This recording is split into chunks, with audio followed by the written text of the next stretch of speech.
We are doing this 3-part series throughout the month of December. We hope that you can join us. This is on the heels of a series that we did earlier this fall, something that we're calling Ed Chats, where we can connect with educators and students about different topics. And we just completed a series leading up to the election, a nonpartisan series talking about American democracy and the election process.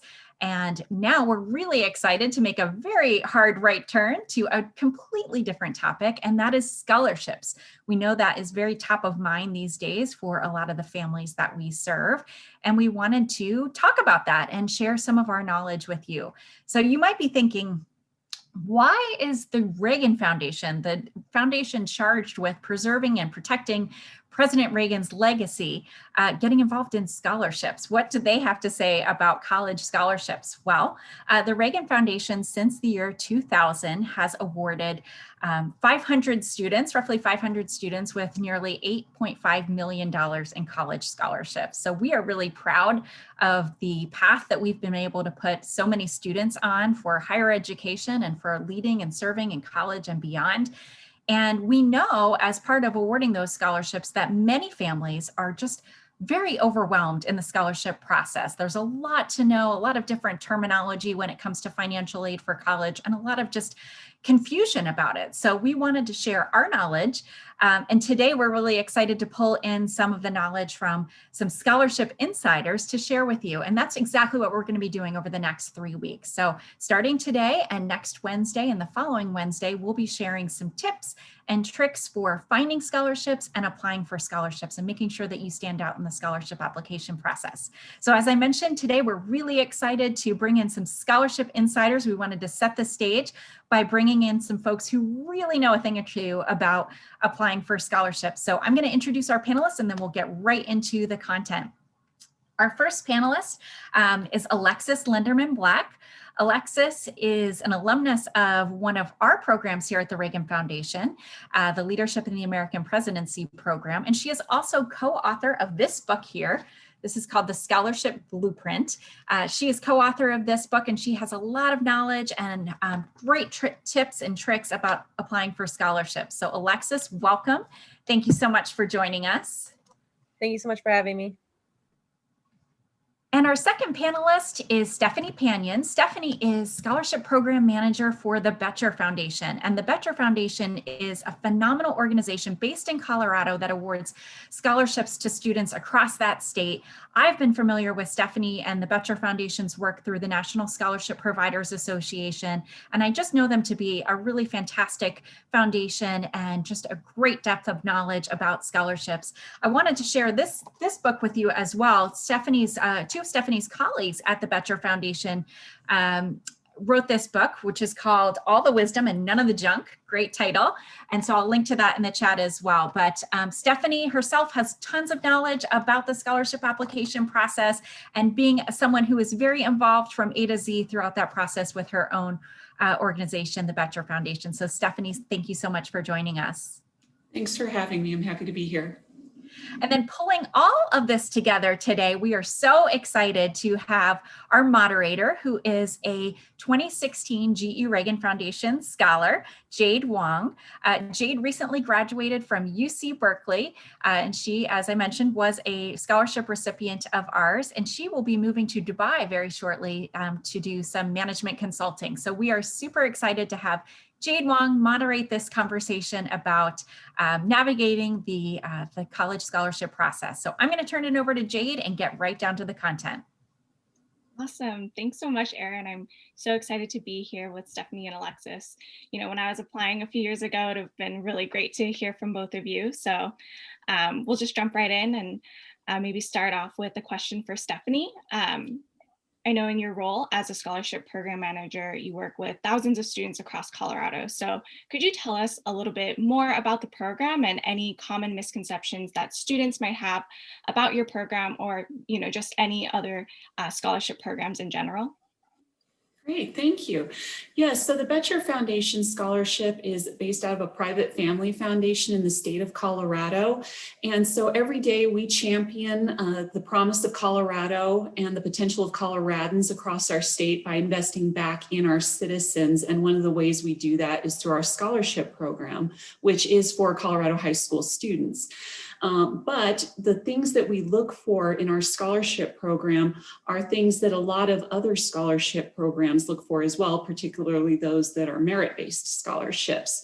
So some of the things that I can share or that were mentioned in that book that was brought up earlier are tips that would work for anyone looking for scholarships. And one of the most common misconceptions I see about scholarships, and particularly merit-based scholarships, is what merit actually means. I think there's a historical misconception that merit means perfect grades and test scores, and that's not necessarily the case. We and several other scholarship providers that we work with look for a more holistic view of merit that doesn't just include grades and test scores, but also leadership, service, character, and other qualities that make individuals well-rounded. So we're trying a lot in our line of work to expand what the definition of merit means. And even within that, things like leadership. Being a leader doesn't mean that you have to be a titled position holder in a formal organization. You can show leadership within your family or within your smaller community of your peers, not just in the formal organizations at your school. So that's something we're doing a lot right now, is trying to educate people on the broader concept of merit. That's great. And I really like how you're talking about this more holistic approach. And I think that's, really encouraging for students to hear. Are there other methods that you have or advice to encourage students to take a chance and apply for your awards or other awards that are similar?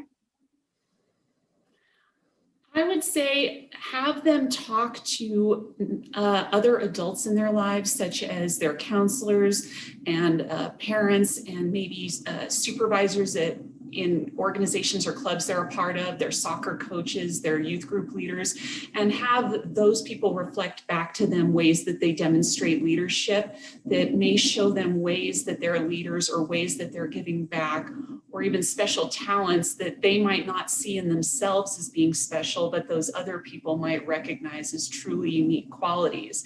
That might encourage students to really think of themselves as someone who is worthy of applying for a merit-based scholarship in a way that they might not have considered before, just because they may think, I don't have a formal title, I don't have perfect grades. But sometimes those other people can reflect back to them the people we really see them to be. Yeah, that's really helpful. And I think this conversation is so unique because we have almost two ends of the equation here, Stephanie being part of a scholarship program provider, and Alexis, you have applied for a lot of scholarships. And in your book, you talk a lot about the habits and mindset of a scholarship winner. So I'm really curious, what prompted you to write this guide to finding and applying for scholarships? Yeah, so I actually started the Scholarship Expert back in 2016. I earned over $240,000 in scholarships. And so through that process, I really learned how to master the entire scholarship application process. And I passed that on to other people, peers. My husband, he graduated debt-free with over $120,000 in scholarships. So just passing on that knowledge and things that I learned. And so I had a mentor who said, Alexis, I need you to start a business, and I needed to be the scholarship expert. Like, she came up with this whole plan, and I kind of just took it and ran with it. And for me, it was, how can I package what I've learned and try to pass it on to other people? Because I'm really big on legacy building and passing on knowledge. I'm an information hoarder. I love it. And so I'm like, there's got to be a way for me to kind of just package this together and pass it along. And so with the book, it's really just a condensed, shortened version of our course that we have, which is also called the Scholarship Blueprint. And so it's really to just give students a taste of this is the application process, but if you'd like more information, we have the Scholarship Blueprint course. So that's so amazing, and to hear about your journey and hearing about your desire to pay it forward. I think that's really unique, and I'm sure a quality that certainly made you stand out in all of these application processes for scholarships. So do you have any advice on, what you think other students could highlight in their applications to make them stand out, or any other characteristics you think make the most successful or strongest applications? Absolutely. And so from my experience, I've seen scholarship applications, they really care about who you are as a holistic approach. So understanding what are your motivations? What gets you up in the morning? What do you love to do? Do you love volunteering? Do you take care of a family member? Like, what is it about yourself that you show compassion and empathy and teamwork? These characteristics that are really important to be successful in life and successful in college. And so I see scholarships as really an investment in you, and these organizations or individuals are investing in you. So you want to make sure that you are worthy of being invested in. And so that means also investing in yourself. And that means through the volunteering, through building skills, and having things that you can articulate that you're doing for the community, people around you, and also for personal and professional development. That's really helpful. And Stephanie, what do you think? Having reviewed thousands of scholarship applications of your scholarship program, I'm sure you've seen a lot of applications come through. So do you agree with Alexis, or do you have any other universal or common qualities that successful applicants have had in your program? I absolutely agree with Alexis. In fact, she touched on something that I was going to bring up as well. She put it in terms of what gets you up in the morning, what gets you excited about your day. And we look at that as, yes, what are your passions?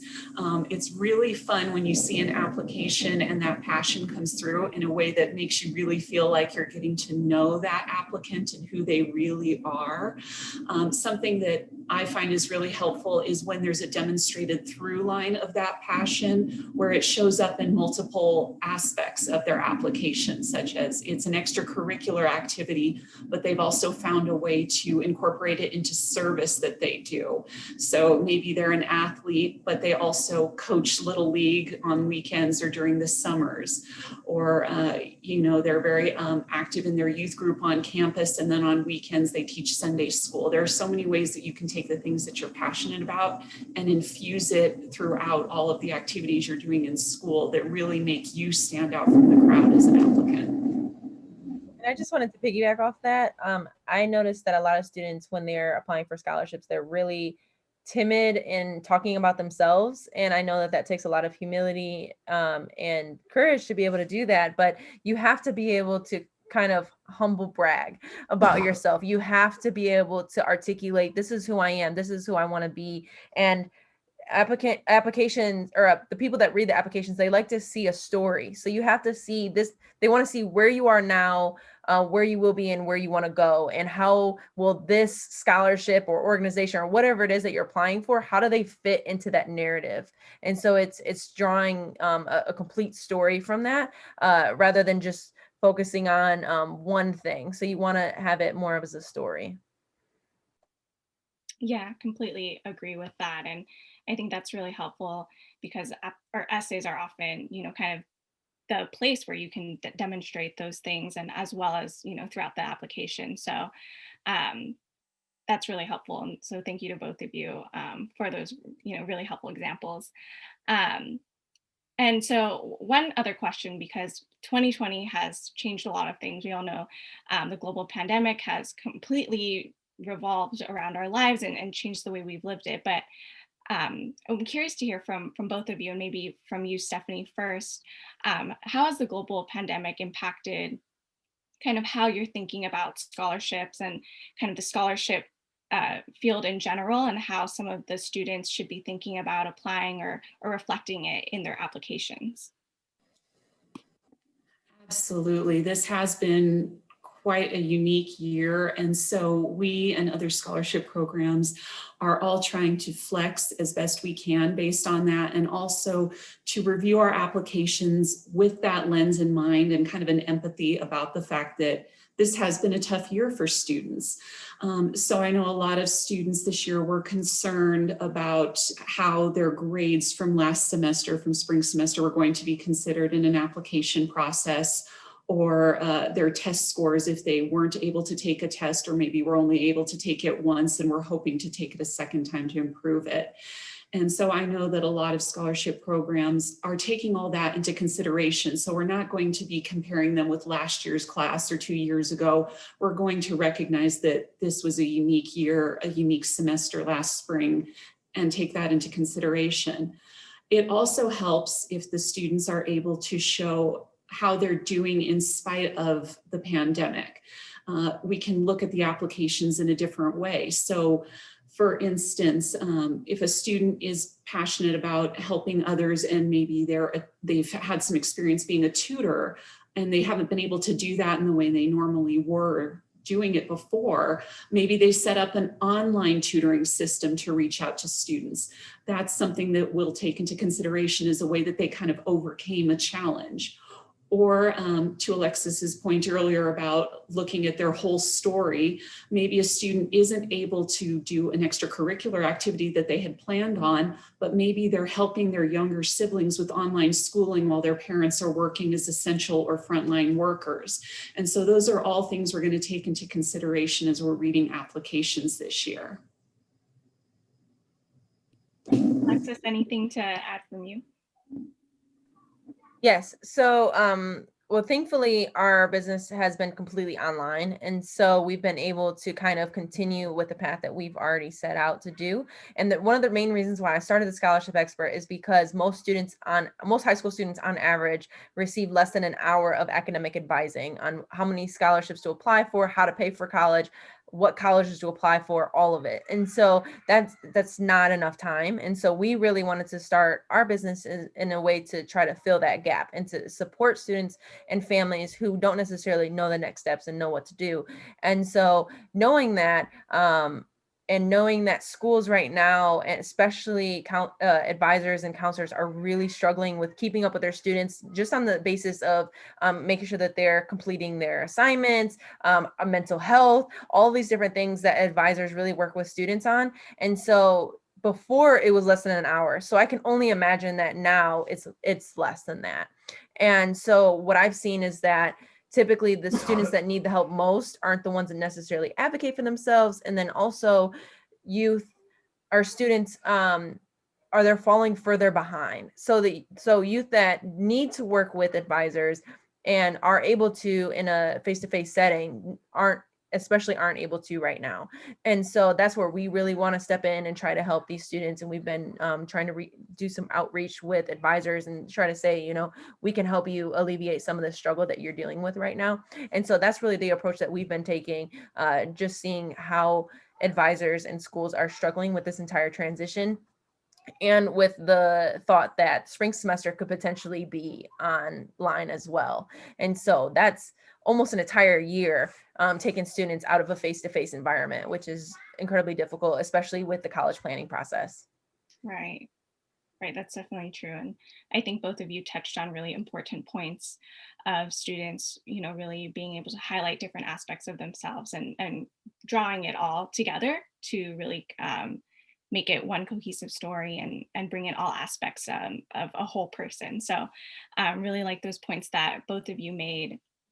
And I just want to call it really quickly to all of the audience members. If you have any questions, please feel free to put them in the chat.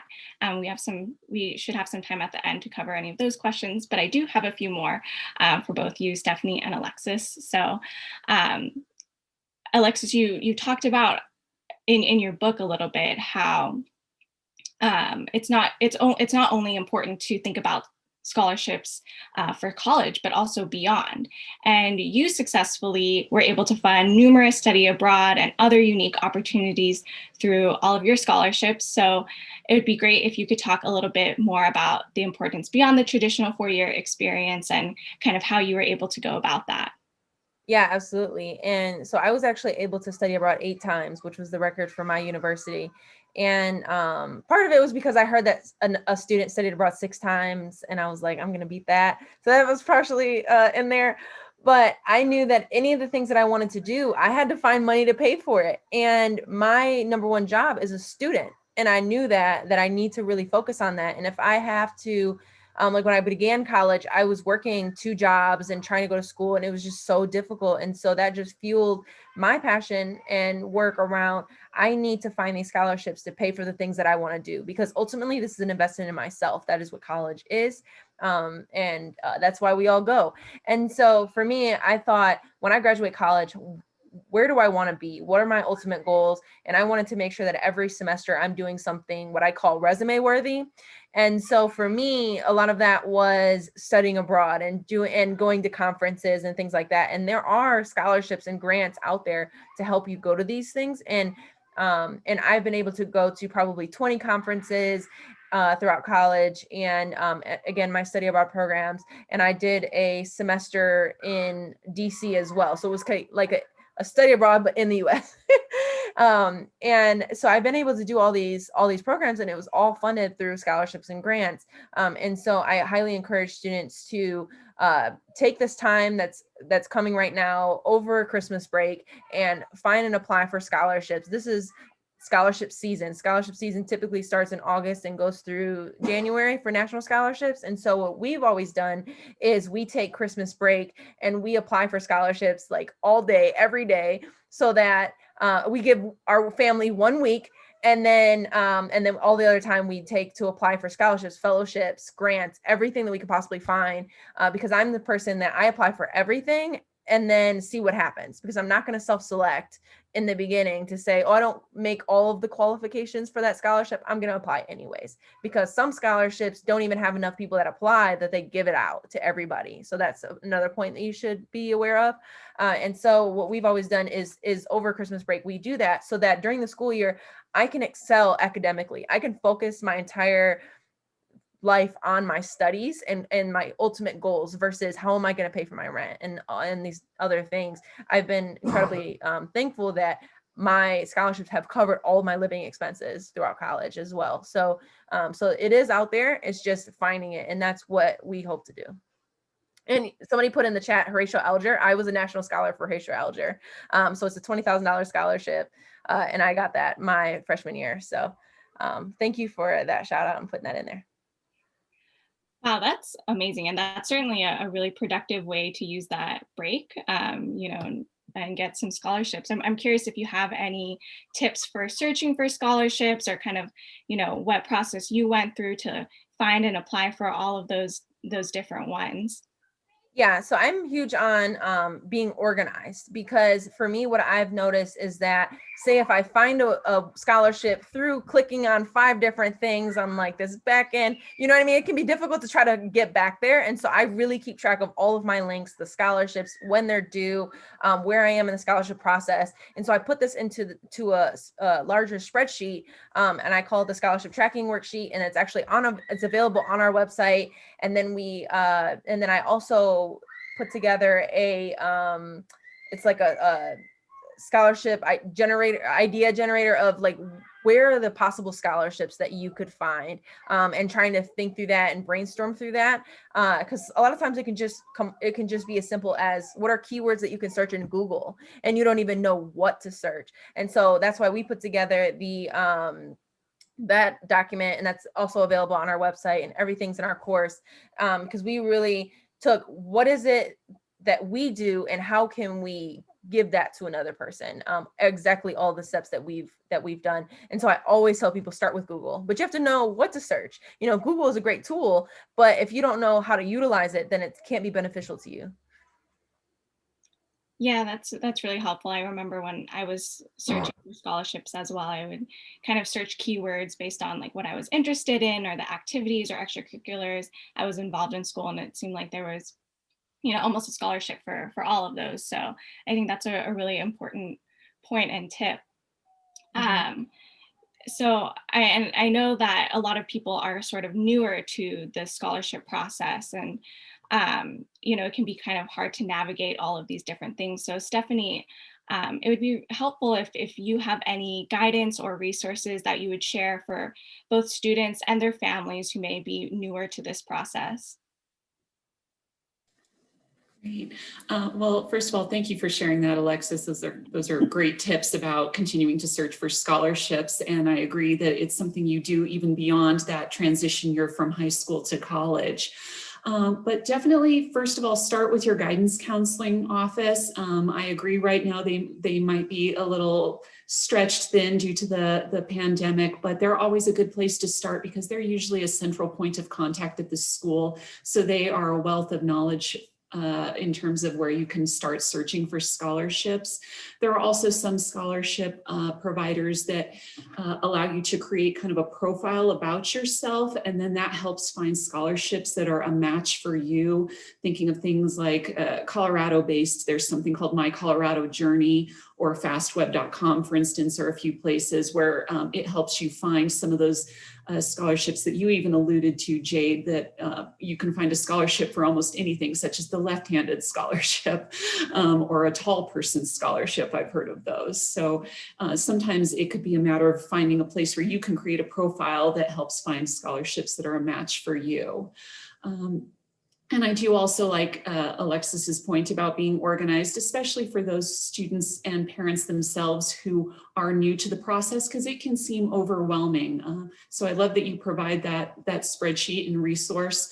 But whatever works best for you as a student, as a user, the important thing is to keep organized, to watch for those deadlines, make sure you're applying for as many scholarships as possible and in a timely fashion, because as she said, it's an investment in yourself. And so you want to take advantage of this year. I love the tip about doing it over the holiday break, to really take the time to make that investment in yourself. I did have one more tip that I wanted to make sure to throw out there, is to utilize your community foundations. And I always tell people, look where you went to high school and look at that community foundation, but also look at the community foundation of where you go to college, if they are in separate cities or different counties, because you can essentially use both funding sources. Like I've been able to successfully use both. And so that's something to always consider. I think that community foundations are always overlooked, but they have so many phenomenal resources. Agreed. And ask in unusual places too. Ask your parents to check at their workplace. Ask at if you go to a church or a house of worship of some sort. I always talk about how I got a scholarship from the fact that my grandpa was a letter carrier, and the U.S. Postal Service had a scholarship for relatives of postal workers. And it wasn't a big scholarship, but as I'm sure you'll agree, Alexis, everything adds up. It all contributes. And so don't overlook small scholarships just because they're small. Every little bit will help. Yeah, those are really good tips. I think both of you brought up an important point of leaving no leaf unturned, because you have no idea what's under there. And I saw another good tip that Erin put in the chat. Keeping a calendar of deadlines is so important too. So, you know, I know we're getting a little bit close to the time. So Erin, I don't know if you wanted to come back and close us out, but thank you so much for all of those really helpful tips. I learned a lot from both of you, and I'm hoping that the audience did as well. Absolutely. Well, thank you so much, Alexis and Stephanie, for all those wonderful tips. I thought you shared some really phenomenal advice, and thank you, Jade, for walking us through that conversation. I love all those topics, and I think at the end of the day, you know, start early, stay organized, and really don't count yourself out. Like the ladies said, there are so many scholarships out there. Be proactive, find them, and don't think that, oh, so many people are applying for that, I'm not even going to try. Try, and it's worth your time. You might think also that applying for scholarships takes a lot of time. Well, it does take some time, but that can translate into thousands of dollars to help you pay for college. And we all know college is expensive, so every little bit helps, as Stephanie said. So thank you so much, ladies. I wanted to leave everyone with just a reminder that the Reagan Foundation also offers scholarships, and we will have the links for our programs and for this recording, and for also registration for the next two sessions, where we're going to be diving in a little deeper on finding scholarships, how to find them, and how to make your application stand out. So if you go to reaganfoundation.org/scholarships. You will find all the information for our programs and the links to this recording when it's available, and as well as the upcoming sessions. So thank you all for joining us, and have a wonderful holiday season.